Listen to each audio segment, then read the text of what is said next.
महत्त्वाची बातमी, मुख्यमंत्र्यांची 5 वाजता पत्रकार परिषद आहे। महत्त्वाची बातमी आहे, संध्याकाळी आज 5 वाजता रत्नागिरीमध्ये सीएमची महत्त्वाची पत्रकार परिषद असणार आहे। आज संध्याकाळी 5 वाजता रत्नागिरी विश्रामगृह इथे ही बैठक पार पडेल। परिषद आहे। आज रत्नागिरी दौऱ्यावरती आहेत एकनाथ शिंदे आणि याच दरम्यान ही महत्त्वाची बातमी, संध्याकाळी 5 वाजता सीएमची पत्रकार परिषद असणार आहे।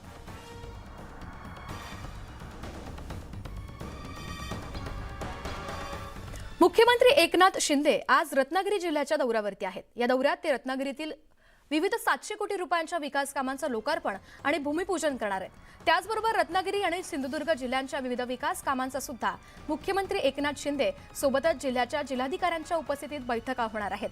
दौऱ्याच्या शेवटी संध्याकाळी मुख्यमंत्री एकनाथ शिंदे यांची रत्नागिरी शहरात जाहीर सभा सुद्धा होईल। महाविकास आघाडीच्या महामोर्चाच्या पार्श्वभूमीवरती मुख्यमंत्री एकनाथ शिंदे यांच्या भाषणात काही राजकीय समाचार घेणार का, याकडे आता सगळ्यांचंच लक्ष लागलंय।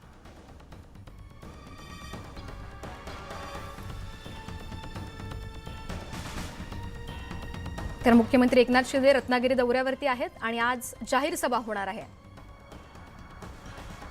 वळूयात पुढच्या बातमीकडे। बातमी आहे रत्नागिरीमधून। आरसीएफ प्रकल्पग्रस्तांचे प्रश्न सोडवण्यासंदर्भात मुख्यमंत्र्यांनी नुकतीच संबंधित केंद्रीय मंत्र्यांची भेट घेतली आहे। आरसीएफचा विस्तारित प्रकल्प रायगडमध्ये नियोजित ठिकाणीच होणार आहे। याची जनसुनावणी सुद्धा लवकरच होईल। प्रकल्पग्रस्तांचे प्रलंबित प्रश्न मार्गी लागावेत यासाठी सुनावणी स्थगित करण्यात आली होती, असं उद्योगमंत्री उदय सामंत यांनी स्पष्ट केलं। अलिबाग इथं आयोजित आढावा बैठकीनंतर ते पत्रकारांशी बोलत होते। रिफायनरीचं समर्थन देखील मोठ्या पद्धतीने होतंय आणि काही प्रमाणात विरोध देखील आहे। म्हणून दोघांशी चर्चा करून रिफायनरी सकारात्मक पुढे कशी न्यायची त्याच्याबरोबर मुख्यमंत्री तोडगा काढतील, मुख्यमंत्री त्यांच्याबरोबर चर्चा करतील।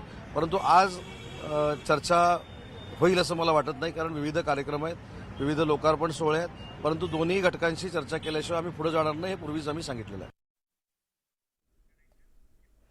बातमी आहे अमरनाथ आणि उल्हासनगर बदलापूरकरता महत्त्वाची आणि खुशखबर देणारी। घनकचरा व्यवस्थापनाचा प्रश्न खासदार श्रीकांत शिंदे यांनी मार्गी लावलाय। वालवली घनकचरा व्यवस्थापन प्रकल्प आता सुरू होणार असून हा वालवली खासदार शिंदे यांचा ड्रीम प्रोजेक्ट आहे। वालवली घनकचरा व्यवस्थापनेला एमएमआरडीएनं सुद्धा हिरवा कंदील दाखवलाय। या प्रकल्पाला एमएमआरडीए 128 कोटी रुपये देणार असल्याची माहिती मिळते। तर पुढील 15 वर्षांपर्यंतच्या घनकचऱ्याचं आता व्यवस्थापन होईल।